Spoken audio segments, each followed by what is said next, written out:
Pwede biyaan gayud naton ang atong mga bisyo kay aron makatayo yon kita sa aton mga pag-ampo. Kay kung malasing na tayo mga kapatiran, kining aton pag-ampo dili na mahinayon kay nga naman lasing naman tayo mga kapatid. Mauna nga gipabiyaan punta sa Ginoong mga bisyo. Bisa gamay, dili gid ka modimdim kay nga naman ang dako gikan man sa gamay. Maunang biyaan nato ang mga bisyo, lalo na yung mga alak nga makahubog. Kay imbis nga atong pangamuyo sa matag oras sa atong pag-ampo aron mahilayo kita sa tanang mga sakuna o mga kalisdanan sa atong kaugalingon o panimalay, dili na hinuon kay nahubog naman mga kaigsunan. Busa kining akong mga payo karon og tema mao ang pagbantay sa atong mga kaugalingon, pagbantay nga aron dili kita magkalisod-lisod sa atong pagkatao. Nganuman ang tema ta nga dili magkalisod-lisod. Ang akong panambagon lamang ni mga kaigsunan aron kita mahatagan og ikaayong bos damlag, labi na ang atong mga kabataan. Kaya ang atong mga kabataan, mga igsuon, mao'y naglantaw sa atong mga buhat. Mao'y naglantaw sa atong gihimo. Walay rason nga kita montudlo sa atong kabataan nga kita mismo mga bisyoso man, mga igsuon. Busa mao kini man ang naimpluwensyahan sa aton mga kaanakan nga dili na sila magpabaldong, hinuon nagtudlo kitag matarong sa atong mga kabataan. Mga igsuon ko Luzon, Visayas kag Mindanao to abroad, yari naman kita karon sa atong live session subong oras. Hinaut-unta nga makahatod ko kaninyo og mga maing balita para sa ikayong lawas, mga payo, mga pagtudlo para sa ikayong lawas. Sa atong mga kaigsuonan nga may mga pagtatanong sa akin sa mga sakit, ang advice ko sa inyo, palapit kamo sa atong mga health center o sa aton barangay health center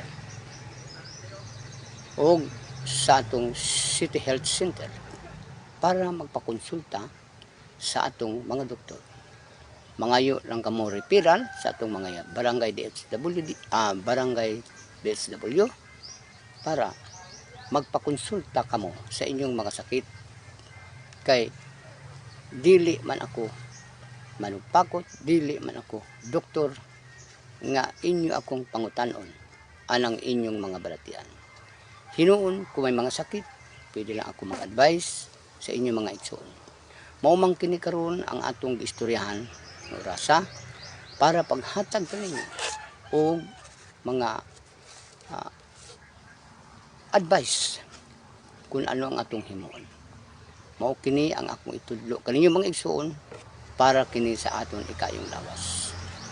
Mga igsuon ko, kay kining ato karon mga labi na kining akong istorya diri sa social media, mga paliko-liko ning mga istorya o kun hindi ni siya og ang nakasabot lamang ni akong istorya mga kaigsuonan. Labi na tong ato mga kaigsuonan nga mga missionary o misyonarya sa PBMA, mga igsuon. Kay ang gitudlo sa aton nga healing process or healing procedure natong i-apply nato mga kaigsuonan sa atong mga kaugalingon. Kini para sa atong ikayong lawas sa gihapon mga igsuon. Kay walay laing opposite sa material nga tambal. Kay ang material nga tambal maunang sa mga butika. Ug ang spiritual nga tambal iya na sa Dios. Gani matud pa ang kung maghealing kita sa ating sarili, gawan nyo ng timetable kasi importante yan. Ang gamot ay may follow-up. Kaya nga may tinatawag na 3 times a day. Kung sa mga doktor pa, yan mag-prescribe na sila yan mag-prescribe na sila ng medisina at mayroon kang tinatawag na 3 times a day. At magkaroon kayo ng timetable, it's either check-up or whatever technique you have there. Kung baga singular phone pa, lubat ka na, di mag-healing ka sa sarili mo. Kay may mga oras kita mga igsuon nga i-healing o iampo para sa atong mga sakit. May gamot ka man dyan ng doktor, may ron kang maintenance, kailangan mo lang mag-update sa gitawag o healing procedure. Kay ang tambal sa Ginoo mauna ang atong pagdasal, ang ating pagpangamuyo. Tapos you do it regularly para continuous ang supply ng power sa katawan dahil baterya yan sa katawan ng tao. Mayroon kang continuous supply. Tatong pa, ang sabi dito ni Master, mayroon tayong continuous supply pang espirituhanon nga gamot sa ating katawan. No? Parehas ba sa pagkain natin ng almusal, pananghalian at hapunan?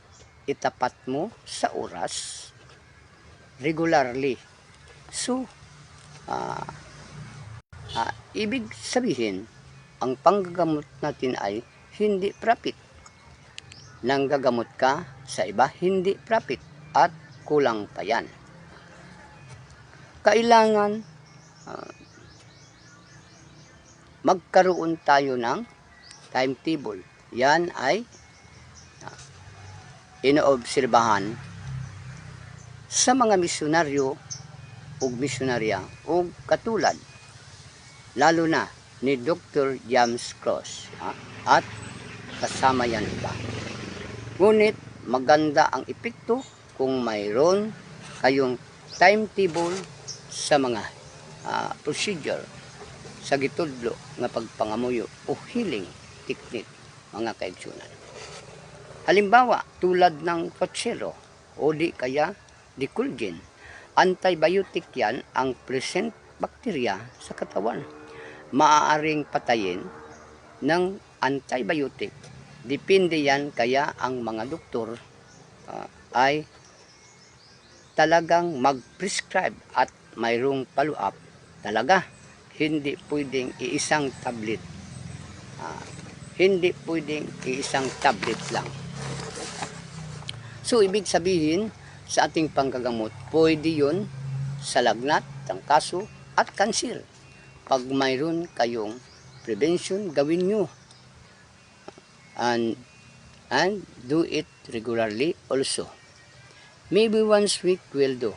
Especially those who are working. If you have vacant time during Sundays, bisan maghatag kitag time sa atong pagpangamuyo, paghiling sa atong kaugalingon sa adlaw nga Domingo. Anyway, yung panggagamot mo sa sarili, it will take 30 minutes paghiling o it will take only around 15 minutes. The least is 5 minutes kasi magsindi ng kandila before tayo maghiling sa ating mga sarili. Magdasal ka, mag-healing, at kung ayaw mong mag-check up o mag-healing, yung kumuha ka ng tubig at imong imong yung magdasal ka para iihip sa tubig once a week. Pagkatapos dyan, drink a lot of liquid. Papawisan ka ng kunti just to activate the cells of your body, especially if you are staying indoors. Kailangan mo talagang papawisan ka. Kahit na busy ang katawan mo, but we still have time to activate those muscles. They will actually get damage kung pabayaan mo. So, yung mga riyo-riyo mo na stagnant na yung dugo mo na hindi na kapag circular, hindi na papalitan. So, you move it. Mao kini ang atong isa sang mga topiko subong nga udto. Busa mga kaigsuonan. Sa akong mga amigo Luzon, Visayas kag Mindanao to ako. Kining akong istorya. Ngano na kaingon man ko nga ang atong tema amo ang ikaayong lawas ug biyaan nato ang atong mga bisyo. Kay imbis nga aton iampo, natulog ta. Pag abot sa linog, nakuha na imong kahubog. Kay gano man,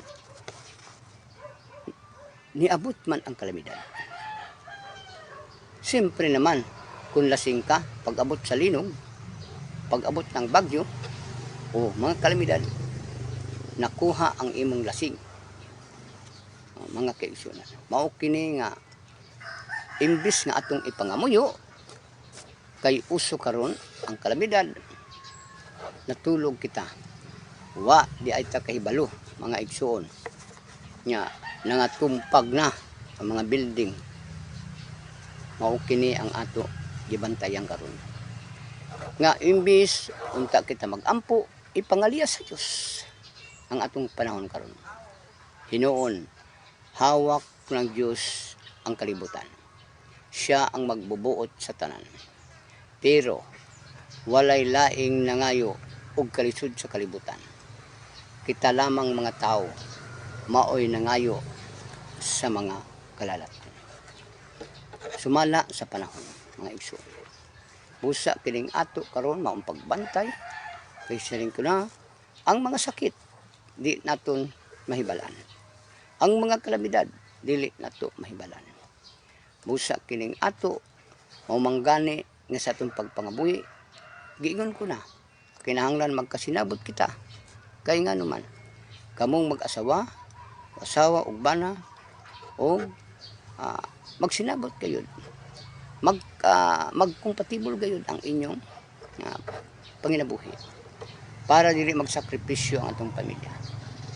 Kini usa nako kapahinumdom diha kanato mga kaigsuonan. Mao kini ang usa nako ka mga pagpahinumdom kaninyo hinaut unta nya ako makahatod sa gihapon kaninyo og mga mayong balita para sa ikayong lawas. Daghang salamat, mayong adlaw sa tanan.